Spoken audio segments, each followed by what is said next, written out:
I want to help you increase your free throw percentage, and I want to help you become a better free throw shooter. So if you struggle at the free throw line sometimes, or you overthink at the free throw line, then this video is for you.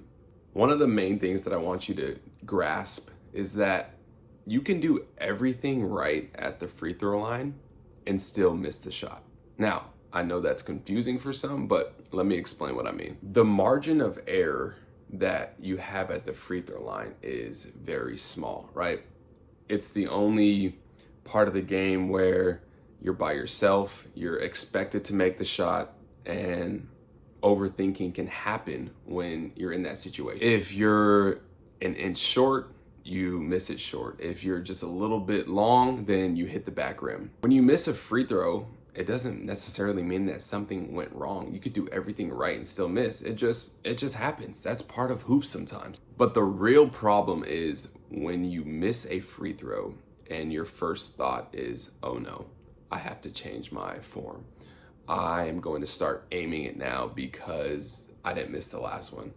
Or, oh no, what if I miss the next one? Now I missed 2 in a row. Then if I get to the free throw line, what happens if I miss 3 in a row? Nobody's going to trust you to shoot a free throw again.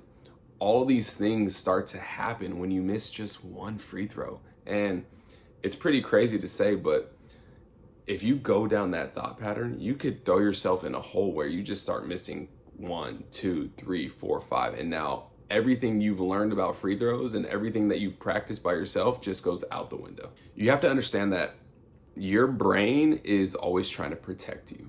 And when you miss a free throw, your brain thinks, oh no, it's a threat, danger. What if he or she misses another one? I must protect you from missing another one. So maybe don't get to the free throw line.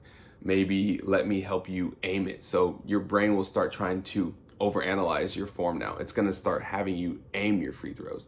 Now, if you've hooped, you know that when you try to aim or when you try to put too much effort into making a shot, you miss it. So you have to sort of block out that part of your brain for a second when you're at the free throw line.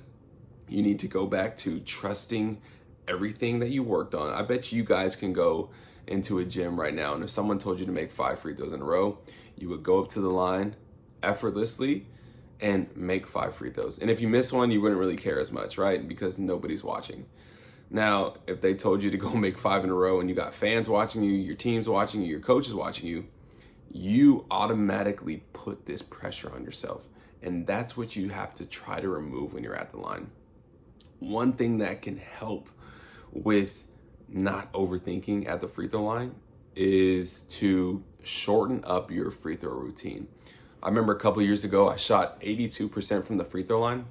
And at the end of the year, I was sort of thinking about it, and I used to take a deep breath in 2 dribbles and shoot. And I wanted to try and take a breath, 1 dribble and shoot, to limit the thinking time I had at the free throw line, because free throws don't require thought. It just requires you to be in that moment, focus on your breath, and just shoot the basketball normally. So I did this for a whole year this past season, and it increased my free throw percentage by 7%. So I shot 89% from the free throw line. So for you, I think that the shorter you can make your free throw routine, the better.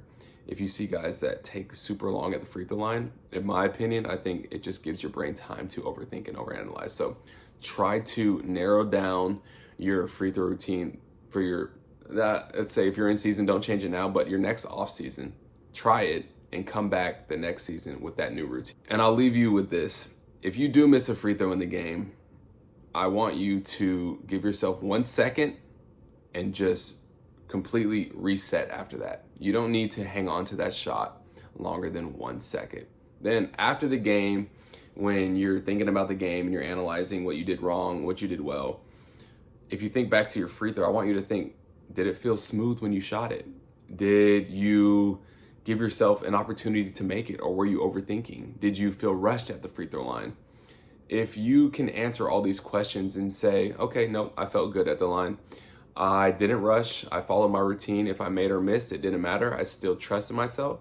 Then you're going to make more free throws than you miss. And if you can't answer those questions, if you think back to the game and you did feel rushed, you did panic when you miss one, then that's what you know you need to focus on for next game. So in my opinion, free throws are more mental than they are physical, but it's an easy thing to fix if you know how.